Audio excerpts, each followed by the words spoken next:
All right, everybody. Welcome to 2025, at least as it pertains to breaking the grade. John and I are happy to be here. We are here to talk about, or some topics we may touch on, slow burn methods in the education space, football, and the playoffs. As John and I were backstage, he used his inhaler. So we might touch on asthma because both of us have that. That's another thing we have in common. But we're really here to talk about the slow burn methods. So, John, welcome to our version of 2025. How are you, and how have things been since we last spoke, at least in this capacity? So doing great. Happy New Year, everyone. And to you, Josh, just a quick, 2024 was awesome. This show, this partnership, this collaboration is incredible. And I'm just so fired up for 2025. There's a lot happening, a lot of really great things I kind of teased out on social media that are underway at Penn GSE. And a lot of this is not possible without the support of our partners, you included, both as a personal partner and as a professional partner. So thank you for that. I'll also just kind of lead in just a moment of thoughts and prayers for all our friends in Southern California.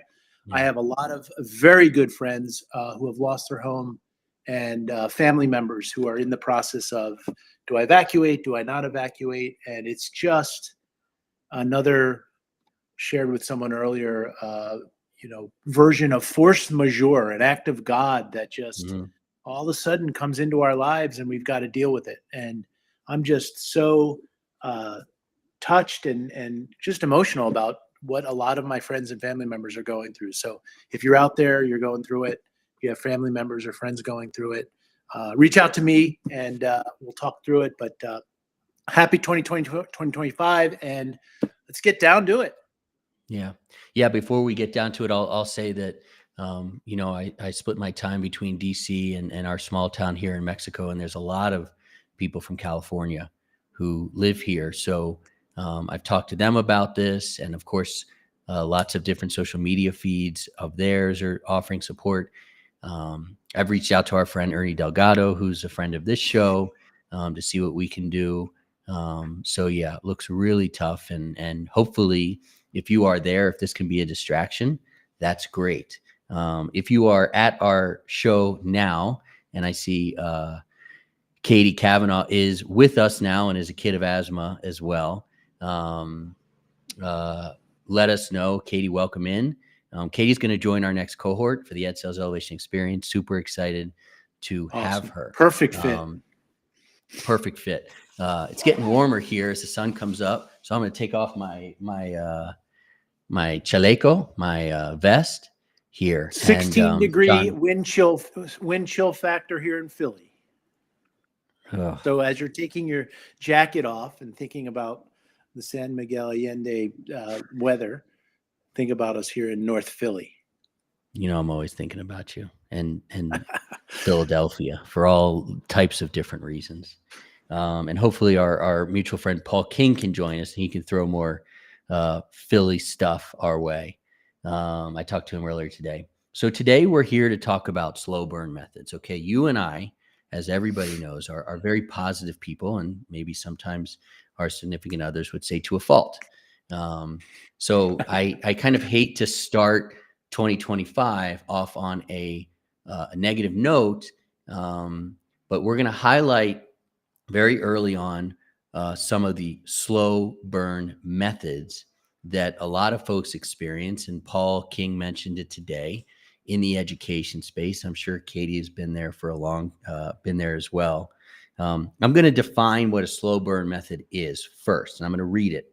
Slow burn methods are those strategies that require a significant investment of time and resources before you see any real return. They're like planting a seed that eventually grows into a mighty oak tree, but it takes time and patience and consistent nurturing. So, can you react to that definition and put yourselves in the shoes of a company that is just trying to get some traction, and they're relying on slow burn methods and why that doesn't work? I mean, everybody has to figure out the methods that are going to work for them. And I, I agree with that definition of the slow burn method. I agree that everybody in ed tech right now is really thinking about how do I compress that contact to contract? How do I go from 7 calls to a 2-3 call close? And it does take a lot of perseverance and resilience and grit to get it right. I don't think there's a secret sauce. I don't think that there's one method. I don't think that there's one way. I think you've got to use some fundamentals and some principles that we've already talked about on the show that we can talk about a little bit further today. But no silver bullets here. You know, it really does come down to knowing your signature solution, knowing how your solution aligns with the pain points of that school district or that school, and being able to convey how it aligns and how it will ease pain in a measurable way. Get those 3 done. I think it's a good formula for success. Absolutely. Welcome in, Harry, to our show. Nice to see you. John, you used, we're 6 minutes into having this conversation in 2025. And this is my first I never heard him say that moment of the year. I don't think I've heard contact to contract. And I like that. And yes, it's tough to compress that.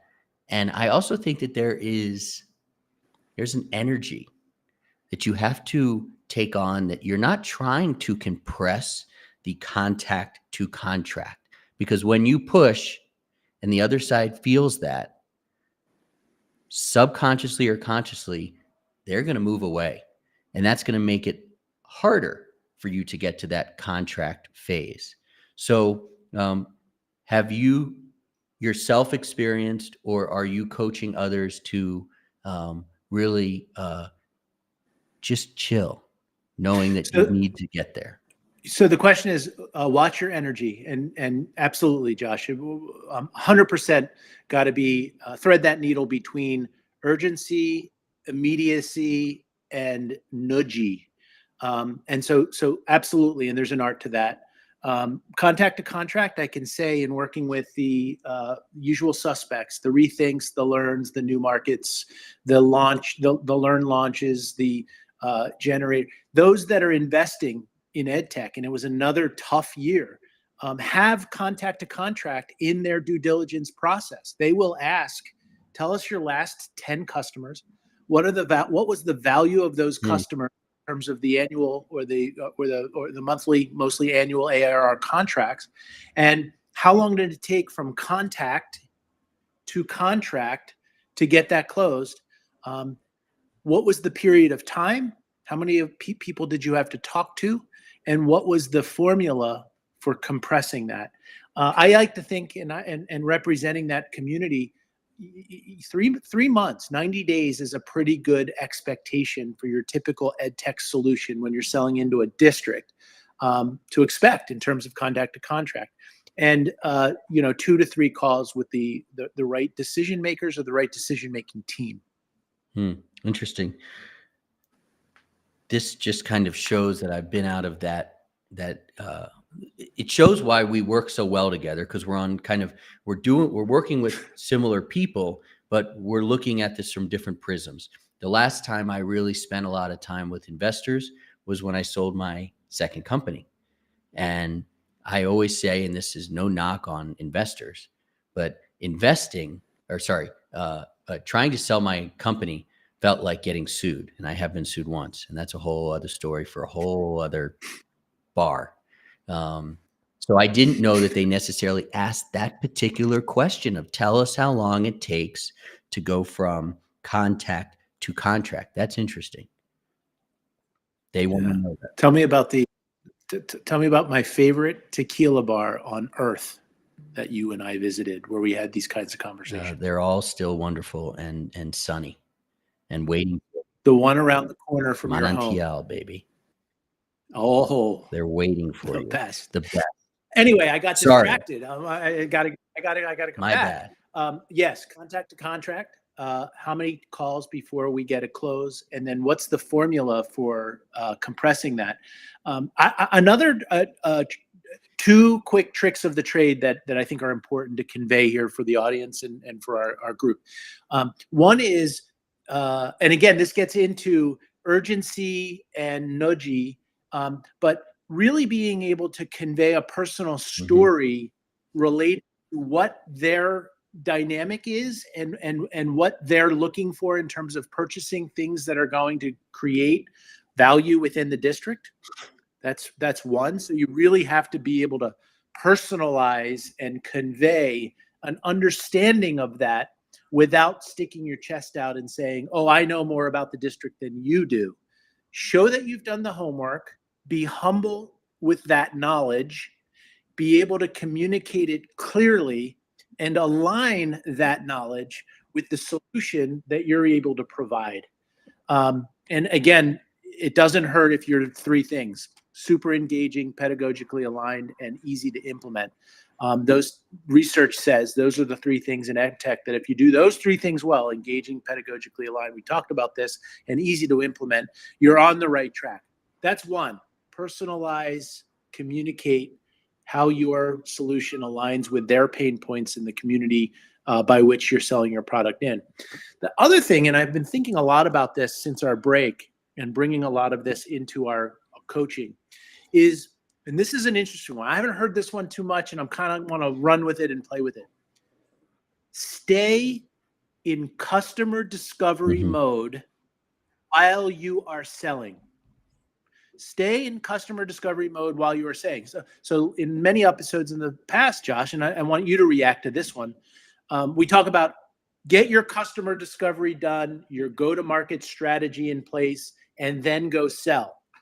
I like to say when you're in a sales mode, when you're in a sales call, be customer discovery oriented. And what does that mean? The question becomes, tell me a story to your prospect about the last time you tried to implement high impact tutoring. Tell me a story, Katie Kavanaugh, about the last time that you implemented an immersive experience-based learning solution. And let them talk about that. What was the hardest part of implementing high impact tutoring? Experiential learning, VR, AR. Oh, it was really difficult because the high impact tutors that we brought in didn't know how to align to iReady. Oh, I have a high impact tutoring solution that integrates third prong, right? Easy to implement, integrates with the curriculum. How do you solve that now? Well, I gave up. I don't think anybody can do that well. Now you're like, oh gosh, I can't wait to talk to them. Why is Screen 360 awesome? Right. So now you've set up, tell me a story. What was the hardest part about it? Why was it hard? How do you now currently solve it? And then you're ready to respond with, let me tell you about a solution that we've developed that is research-based, super engaging, the kids love, and easy to implement in less than 1 hour. That's a formula. That's an absolute formula. And we've skipped over two key parts. First of all, I'm gonna rip through the slow burn methods, but I'm gonna respond to what you said there. I have students through the Ed Sales Elevation Experience who are going through the Raise Your Hand campaign, which is designed to help them listen and connect the dots. And this is a method that I started in 2008. And I always tell people, you and I think are perfecting it through conversations like this. We have students who they graduate from the Ed Sales Elevation Experience 12 weeks later, and I'm ready to help them, scale lead generation, and we can send X amount of emails, and we can do this on LinkedIn. And they say, no, thanks. I'm just going to stick with the Raise Your Hand campaign because it just felt so natural. So to your point, I think a lot of people are staying in that mode because it does feel so good to just ask questions. It also can feel pretty awkward. I'm happy to call him out because he's got super thick skin. There's a guy named Neil who I've known since 2008. You may know him, Neil Seltzer, got a memorable last name, good dude, been in the tutoring space. And he's going through kind of the Raise Your Hand campaign right now. And he's like, man, I've been doing this for 30 years and I'm kind of worried and wondering, you just want me to like listen to them? Shouldn't I just tell them how I can help? I'm like, no, that will come. So I think that that is the way it should be done. And it's a little bit easier said than done, but I'm glad that you're saying it. And while we are saying that, before we get to the um, slow burn methods, because you are really showing off your chops here, let's talk about Catapult. QR code is up. Yeah. Catapult. Yeah, so we have over 1,000 members now in Catapult General membership. We have close to 100 in advanced membership, and it basically connects education entrepreneurs to learning resources, strategic advisors, academic researchers, and classroom practitioners in this entrepreneurial community of practice. It's 100% virtual. Advanced membership is $399. You get an assessment of your business, and then you get connected to mentors in the areas of leadership, product, market, and finance. And 4 to 6 months, it really makes a difference in terms of adding some muscle to a lot of the work that you're doing with your clients, Josh, but really kind of creating a framework and some guardrails to be able to put a lot of these principles and practices that we talk about on this show in action. Ding, ding, ding. Somebody scanned the QR code for you. So this might be the right time for me to do this.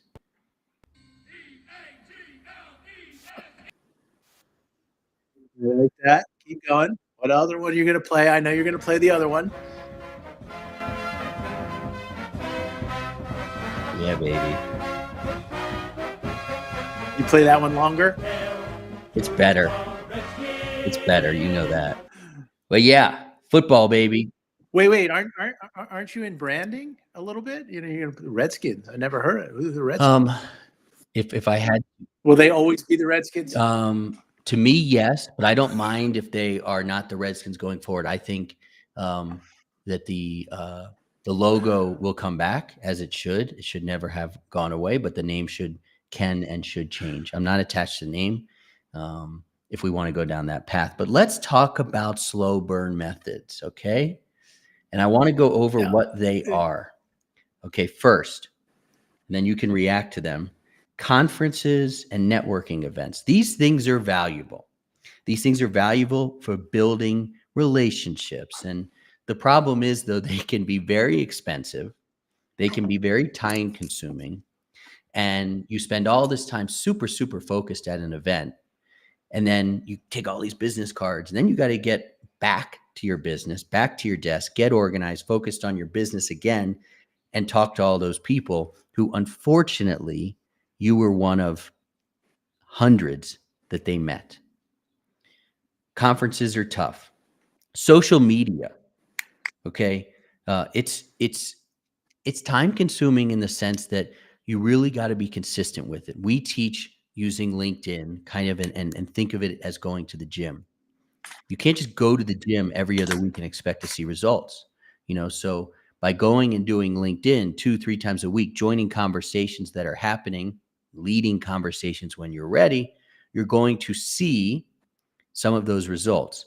But just posting once in a while and or posting all the time but not being on message, slow burn. Paid ads. I hear this all the time. Oh, I spent $5 a day for 6 months. Well, I'm not a mathematician. Doesn't matter what the amount is. If you got nothing out of it, it's worth nothing. And you spent time. And somebody had to manage those. So if you're not understanding how you can help, if you're not reaching the right audience, Facebook, that is a slow burn method. SEO. Go out and find Paul Skirby. You and I know Paul Skirby. Look him up. He's the best in the business when it comes to SEO. But Paul takes time, as he should. Paul charges a good amount of money, as he should, for his work. He's very effective. That takes time. Blogging. People tell me all the time, oh, I blog. Really? Does anybody read it? Well, I'm not sure. Okay. Well, what's the messaging? Where's it getting out to? So don't just blog to blog. And then my favorite, cold emailing. Because I talk to people and they say, um, I bought a list for $100 and it was 10,000 people in the education space. I'm like, really? Wow.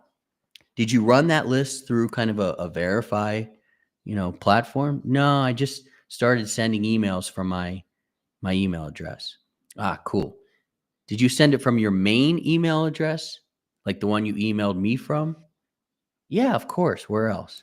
Well, that's really bad because there are people who sit at Central School District waiting for your emails and to mark them as spam, which will hurt your domain reputation.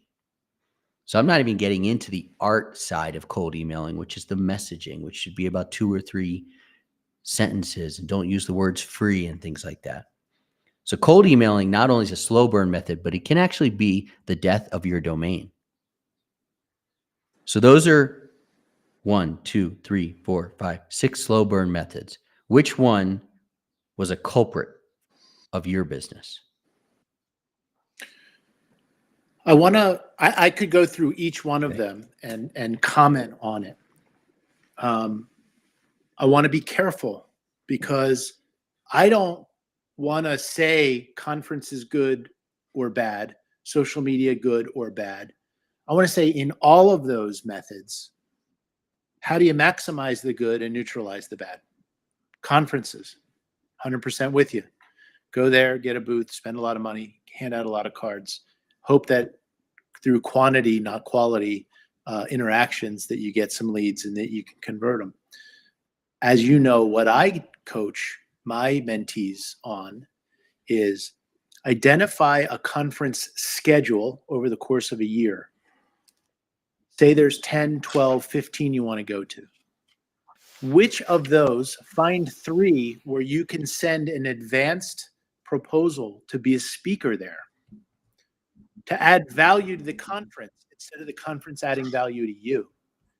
So when you go to that conference, you have a chance to A, get in for free, B, have a speaker badge, which gives you instant credibility that you're not there to sell, you're there to influence, and give a kick butt like you did, Josh, at the Penn GSE Innovation Summit, a kick-ass presentation that provides value and creates an audience who come up to you afterward and said, tell me more. I want to learn more about experiential learning using high-profile media or independent film.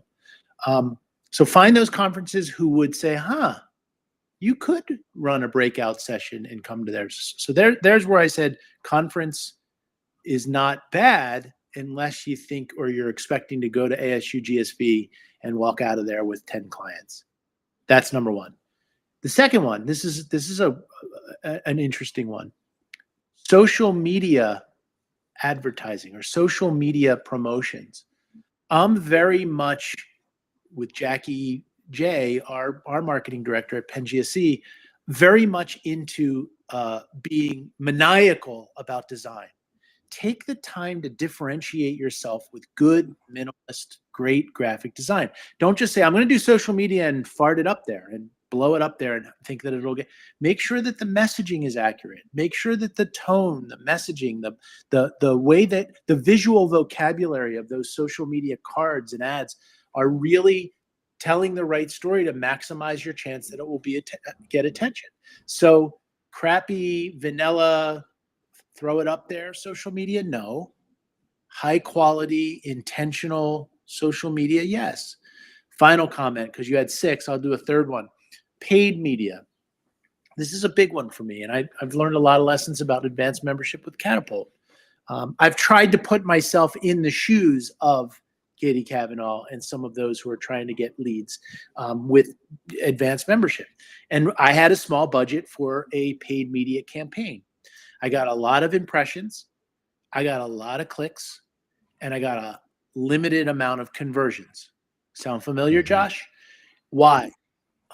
First of all, get your fundamentals right. All your pixels, all your tracking, make sure that you're seeing which are the ads and which are the landing page links that are getting the most attention. getting the most action, getting the most clicks. And then let's build on that. You know what happened in our campaign? The moment that because I was like, you can't put too much information into an ad, into a landing page, or you're going to confuse the audience, because our accelerator isn't what a normal accelerator is. But if I had to explain the differences between our accelerator and Learn Launch or Start Ed or some of the others that are out there, I would lose them because there was too much information. So I simply said, click here to have a consultation, straight to a Calendly, and it filled up. And people took the time to come and learn about the features and benefits of our advanced membership program, and I was able to convert that way. So in each of those examples, it's not a yes conferences, no conferences, yes social media, no social media, yes paid media, no.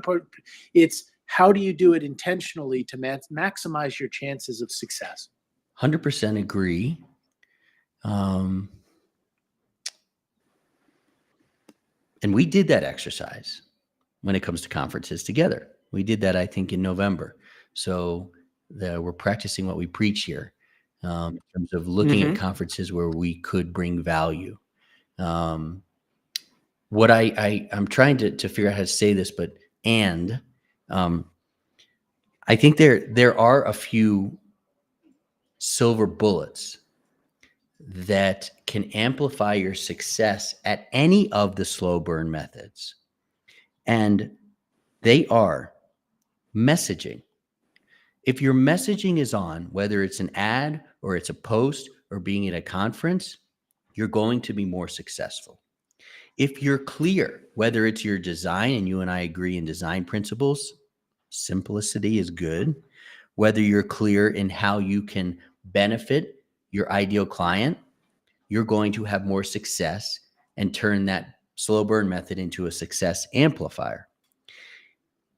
If you have the confidence that you can help somebody, you are not going to feel like you're selling, and you're going to be able to approach them with your hand out and say, I help who, using what method, get which results, very clearly.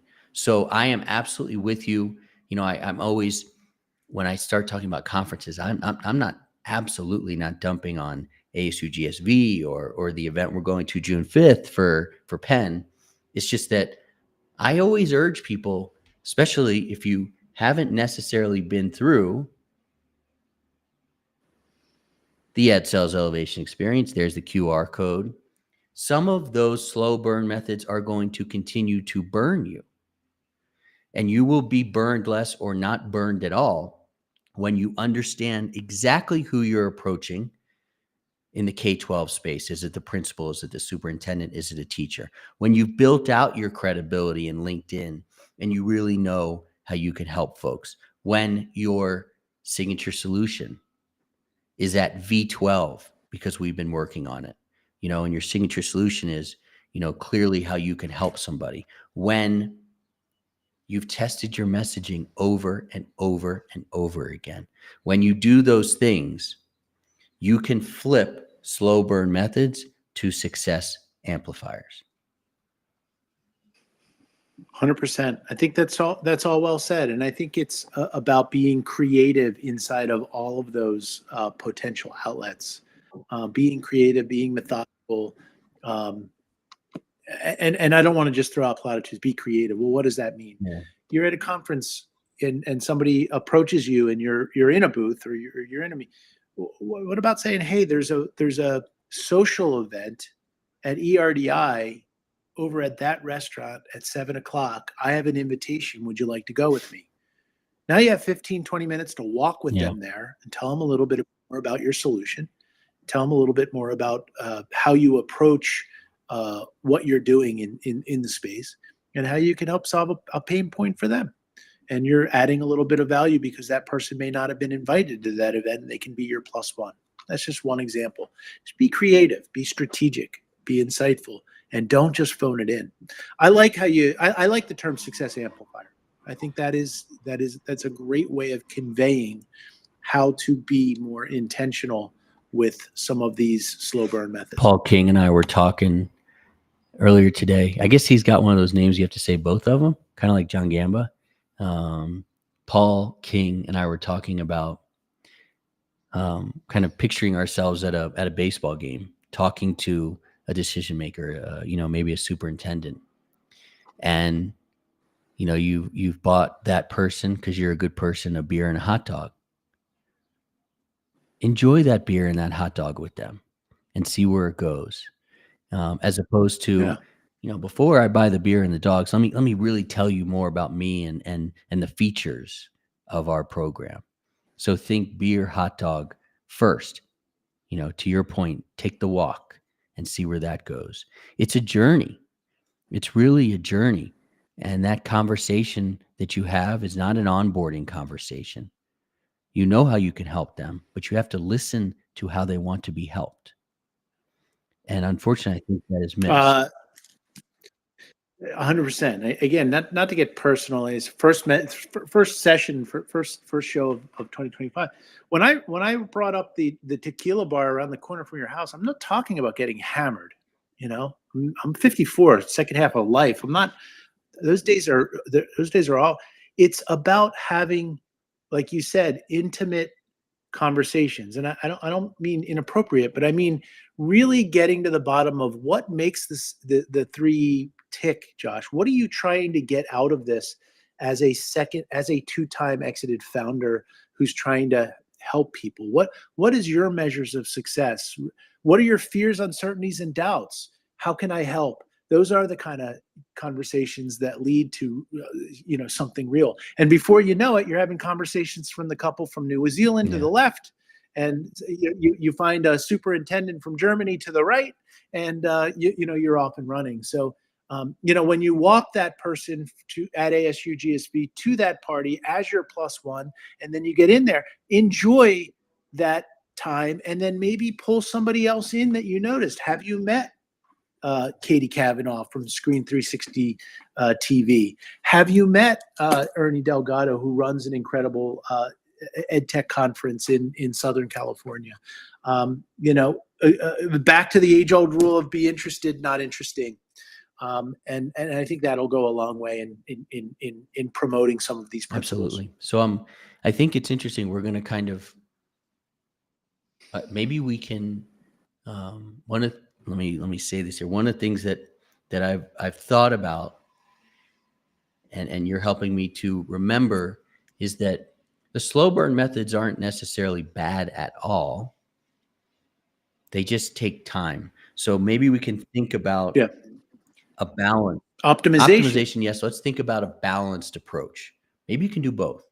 Okay. Mm-hmm. And I'm reminded by something my coach Tony says. The slow burn methods are really potentially farming methods.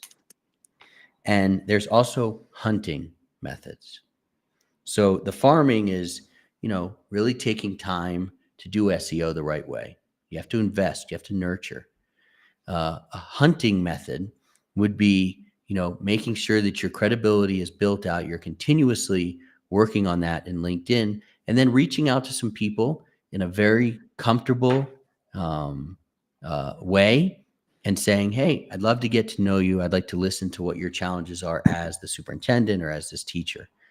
So it's kind of maybe finding a balance between hunting and farming. What do you think? Yeah, I think that's very well said. That's exactly how you should be approaching it. And going back a little bit, I don't think slow burn methods are bad. I think they do take time. Imagine if somebody says conferences, social media, paid media, SEO, blogging, and they don't do any of it. They just say, none of it works. Then they'll be sitting in their house looking in a mirror talking about how great they are. Yeah. And what's the power of that? So pick your battles and try to figure out how you can optimize and how you can really you find balance in some of those initiatives that'll get you on the quickest path to a compressed contact contract. Great. Let's talk about the road ahead of 2025. Speaking of conferences, any of them that you want to highlight that you'll be at? I can take the baton. My conference schedule is less full compared to the great John Gamba, but why don't you take the lead first? So I'm scheduled for IFE, but with the challenges. IFE is the EdTech conference in Monterrey, Mexico, where I am speaking and moderating a really cool panel. Met a lot of Latin American founders there last year and just have a really good partnership with Monterrey. 50-50 there with what's going on SoCal. ERDI, an institute that meets twice a year, Education Research and Development Institute, definitely will be there in February in Palm Springs as a strategic advisor, someone who's gone to that institute for 20 plus years. If anybody has any insight or interest in learning more about ERDI, reach out to me, DM me offline. It's a great institute, not so much a conference. South by Southwest EDU, love it. Small, kind of a baby ASU GSV, really good crowd. I'll be managing a Shark Tank or overseeing a Shark Tank and doing a breakout with some entrepreneurs on lessons learned on my entrepreneurial journey. ASU GSV, of course. Then we start going into the summer and fall, which gets into our June 5th, stay tuned, Innovation Summit on campus at Penn GSE, which will be super exciting. June 5th, our Education Innovation Summit. And then we move into Holland IQ in September with our Milken Penn GSE EBPC finals. And then I hinted that there are going to be some announcements, and I'll hint it here. I will be teaching youth entrepreneurship in a new program in Toledo, Spain, and Singapore later this year, which will be very, very exciting, all affiliated with Penn GSE, teaching a lot of these principles on entrepreneurship and social impact to young students worldwide. Lucky them, lucky you. Your your dance card kind of looks like mine. Funny. I could, see you in Monterrey again. We had a great conference last time. That's a quick hop from where I am right now. Bullfighting, man. Yeah, Bullfighting. we did that. Oh, we didn't get fought, but we saw some interesting things. I'm learning more about ERDI. Certainly something that people should reach out to you about. And a few of our clients of the Ed Sales Elevation Experience have been through ERDI, and David Dworkin tells a game-changing story about who will be there. Yeah, he and I are texting about that game-changing story about the combination of you and me, his signature solution, and ERDI, and how it changed his business. I'm looking at South by Southwest. ASU GSV, I've done nothing against it. Just might try a different flavor. Can't wait for June 5th at Penn. Such a great conference last year. Love the format. Very compressed in a great way. And then I'll see you in the fall at Milken Penn GSE. And we're figuring out my role there, which will be more than it was last year. And I'm excited for that. And so catch us if you can in 2025. And if you can't find us, we might be at Manantial in Centro, near Montes de Oca in San Miguel de Allende. Almost didn't leave. Our daughter Camila would be happy to have you. She's a good kid. She's awesome. She just finished all the Harry Potters. She finishes books. She just eats them up. Yeah. And I'm awesome. Glad that she emails you. That's something that we practice. Speaking of practices, I ask her every Sunday, I think you and I grew up making phone calls, and most people check in via email. So we're working on that empathy.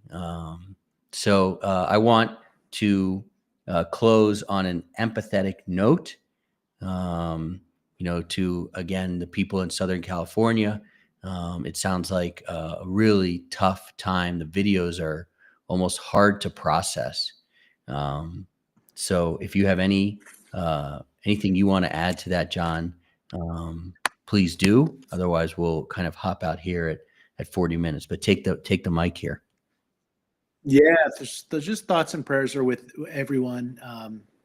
Losing your house, losing your belongings, being displaced. just really, really tough. And, we're not out of the woods. I saw somewhere 0% contained, and that's just crazy. The winds seem to be dying down a little bit today, and then they're supposed to be up to 50, 60 miles an hour by tonight. But we saw some of the helicopters out there and some of the planes dropping water and fighting this hard.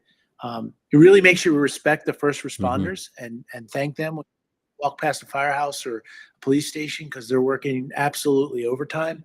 And we'll just continue to keep our friends and colleagues and family members in our heart, and hopefully we walk. Yeah, the good vibes are always important. And as you were saying it, one thing I was thinking that we could absolutely do is people who are running businesses that we potentially can help, who are in Southern California, like Ernie, might lose power, or they're going to experience a disruption in their business. So we're always there to help. But if you are going to experience a disruption in your business, or you need some help, we're happy to help on a personal level and, of course, on a professional level. So feel free to reach out to us via LinkedIn or email. We will get back to you. John and I are very good at getting back to people. Mamoon, nice to see you, my man. Hope you are well. He's, I'm sure, sending his thoughts and prayers from across the world as well. So we are here for everybody. It's 2025.